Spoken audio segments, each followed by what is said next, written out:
So what do? I look at the way you move through buildings, I look at the distance, at the way in which you approach objects, and think about what happens when you blur objects, when you have that extraordinary sense of an object which is so important to you, matters so much to you, that you can't even concentrate on it. You make objects, this is called reading at night, which are so opaque that they matter more. They haunt you because you have to move forwards and backwards. And as you move forwards and backwards, their opacity seems to test the limits of your memory. Some things in memory are very exact and very present, and some things are more exact by being just out of touch. And so, what am I doing? I'm thinking about buildings. I'm thinking about the buildings that matter to me and those spaces that I grew up with, and trying to make objects which have their own architectural integrity and make people move through spaces if they want to. My son, eldest son, says to me, seeing this piece at Southwark Cathedral during Lent, "You're so grand, there's only one pot in each vitrine." I'm still trying to work out my clever parental response. But actually, why shouldn't there be a singular pot hidden in each vitrine? Or why shouldn't there be many, many pots? This is the last big exhibition I had. It was in America. It was a series of vast open shelves.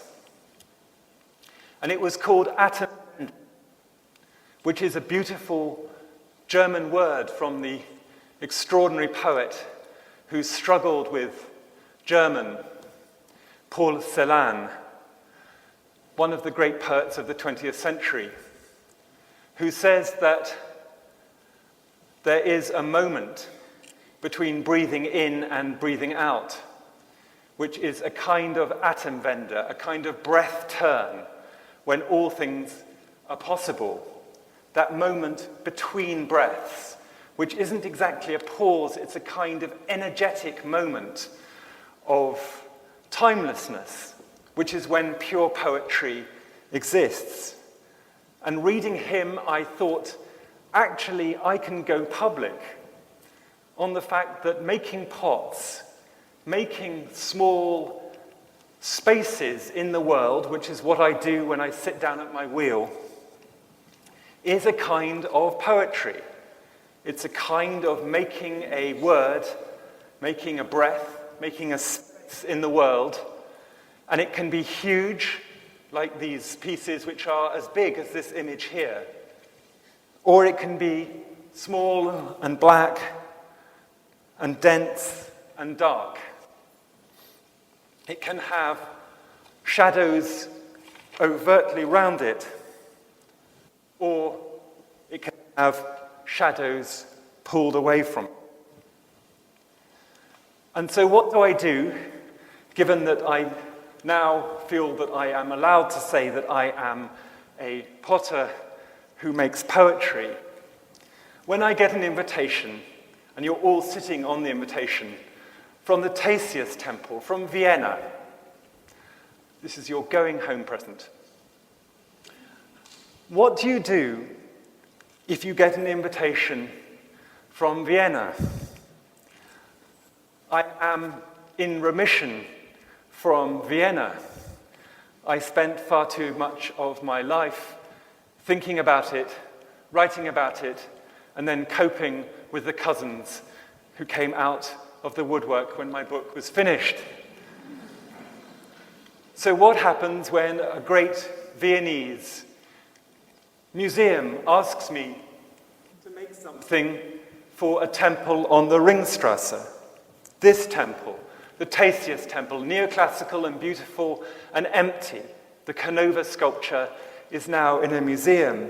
What do I do about this Ringstrasse temple? Because I have the back history of this and this and this and this, which is my other Ringstrasse life. What do you do with Vienna when you have all this kind of stuff? And you have the invitation to make something for this place here, just here on the right, here. So what I did was to make a poem. And the poem is called Lichtzwang. It's Paul Celan again.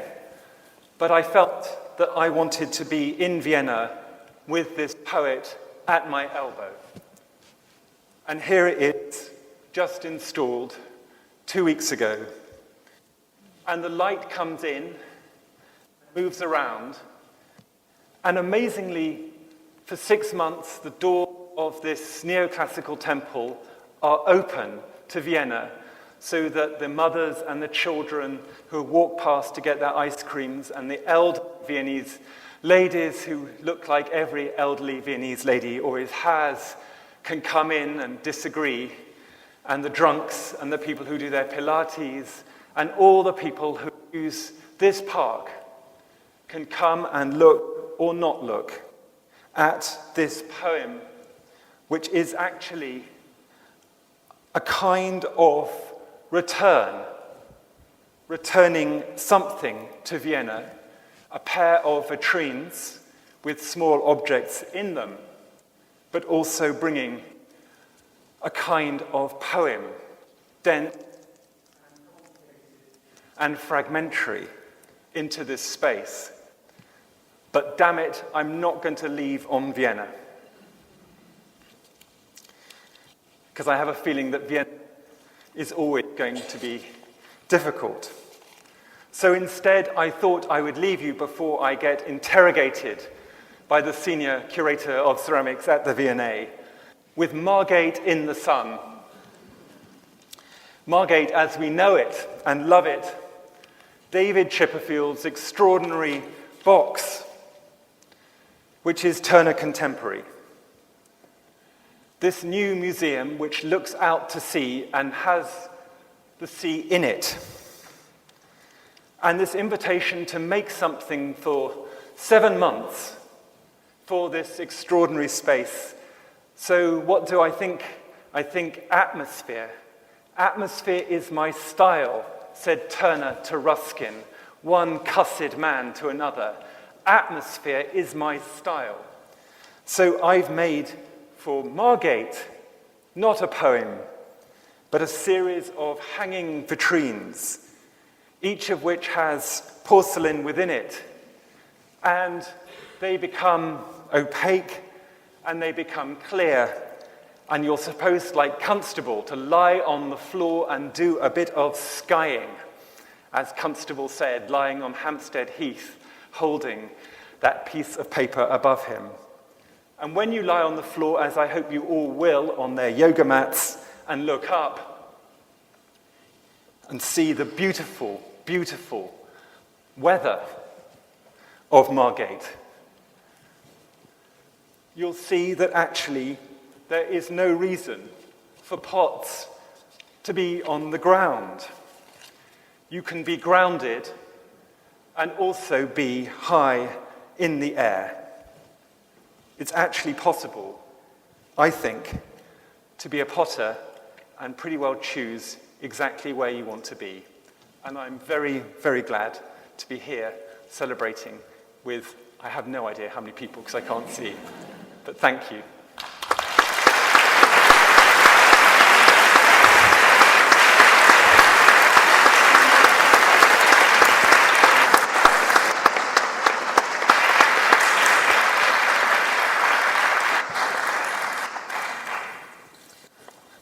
Well, thank you, Edmund. That was absolutely delightful. It is always an absolute joy to hear you speak. 32, I said 32 minutes. I told him 32 minutes. So we've got an extra 3 minutes for questions. Edmund, and there's extraordinary grandeur and monumentality, I think, in some of those images, and it really is hugely impressive. But I wanted really to start off by thinking about pots. You are, after all, a potter. That's at the core of everything that you do. It always has been. It really has always been since the age of 5. So I wanted really to ask you, what is in your head when you go to the wheel every morning, as I almost believe that you do? Well, it's an odd question. It's an odd question in some ways to ask what's in your head, because when you first go to the wheel, you're full of the dog walk and the children that's going to school and all the sorts of bits and pieces of the day ahead of you. But there is something at its heart which is extraordinarily hard work and extraordinarily contemplative at the same time about the work of making pots. After decades of doing it now, I've reached the 30,000 and gone way over. Your hands can keep on going and your head can wander all over the place. But you know when you see the pot what's been going on with your head and your hands. Because the great thing is, genuinely, is you can't fake it. And it doesn't really matter if the pot's going to be up in the V&A or in a vitrine in the ground or up here. Actually, do you know, I might move on to this, just a studio pic, there. Wherever, sorry, just didn't want to have Margate behind me. It doesn't matter where the pot's going to go.